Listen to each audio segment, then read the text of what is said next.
আসসালামু আলাইকুম, সবাইকে স্বাগত জানাচ্ছি হিমিকাস কিচেনে। আজকে শেয়ার করব বাঁধাকপি দিয়ে বিফ ভুনার রেসিপি।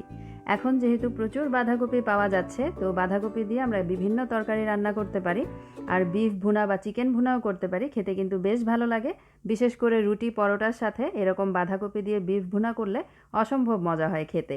খুবই সিম্পল রান্না, তো আমি যেভাবে করি সেটাই আপনাদের সাথে শেয়ার করছি। আশা করছি আপনাদের কাছে ভালো লাগবে।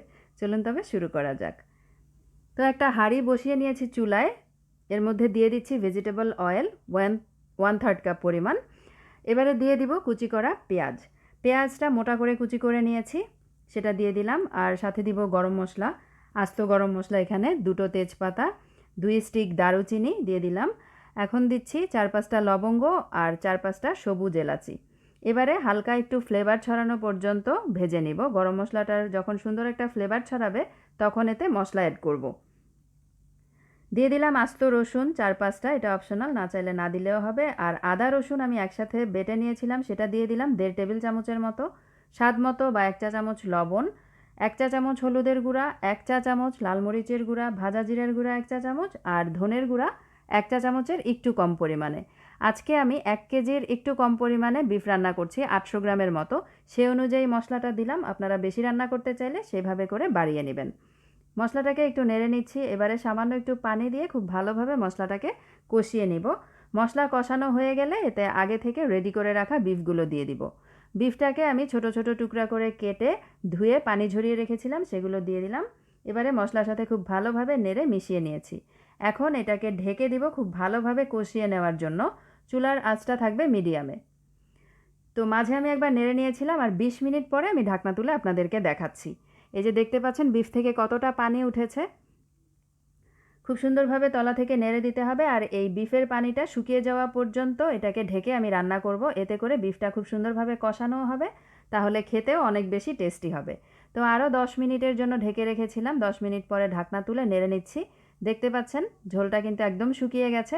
এ পর্যায়ে আমি এতে গরম পানি অ্যাড করে দিলাম 2 কাপের মতো। এতে করে বাকি যতটুকু সেদ্ধ হওয়া বাকি মাংসটা, সেটা সেদ্ধ হয়ে যাবে।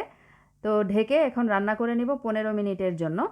তো এরই মাঝে আমি বাঁধাকপিটা কিভাবে কেটে নিয়েছি সেটা একটু দেখিয়ে দিচ্ছি। এই যে মোটা মোটা করে কুচি করে রেখেছি, আর এখানে প্রায় 3 কাপের মতো আছে মেজারমেন্ট কাপের। আপনারা চাইলে এখানে 4 কাপ বাঁধাকপিও দিতে পারেন, আমি 3 কাপের মতো দিচ্ছি।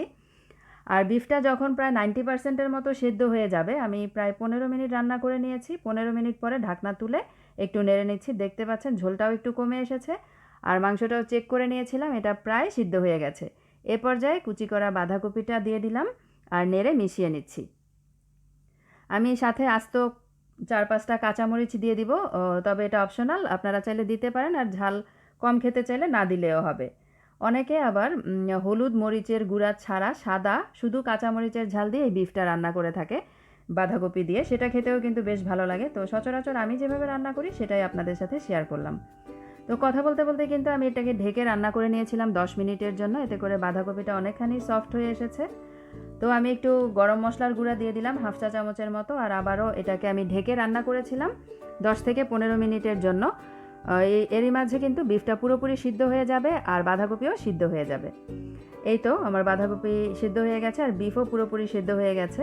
এখন আর ঢাকবো না, ঢাকনা খোলা রেখেই এর ঝোলটা আমি শুকিয়ে নেব। একদম শুকনা শুকনা হলেই রুটি পরোটার সাথে এই বাঁধাকপি দিয়ে বিফ ভুনাটা খেতে বেশি ভালো লাগে, তবে সাদা ভাতের সাথেও খেতে কিন্তু অনেক ভালো লাগে। তো এই তো আমাদের বিফ রান্না হয়ে গেল। আশা করছি আজকের রেসিপিটা সহজ লেগেছে এবং ভালো লেগেছে। ভালো লেগে থাকলে চ্যানেলটাকে সাবস্ক্রাইব করার অনুরোধ রইল। তো আজকে এ পর্যন্তই। সবাই খুব বেশি ভালো থাকবেন, আমাদের জন্য দোয়া করবেন। বিদায় নিচ্ছি। আল্লাহ হাফিজ।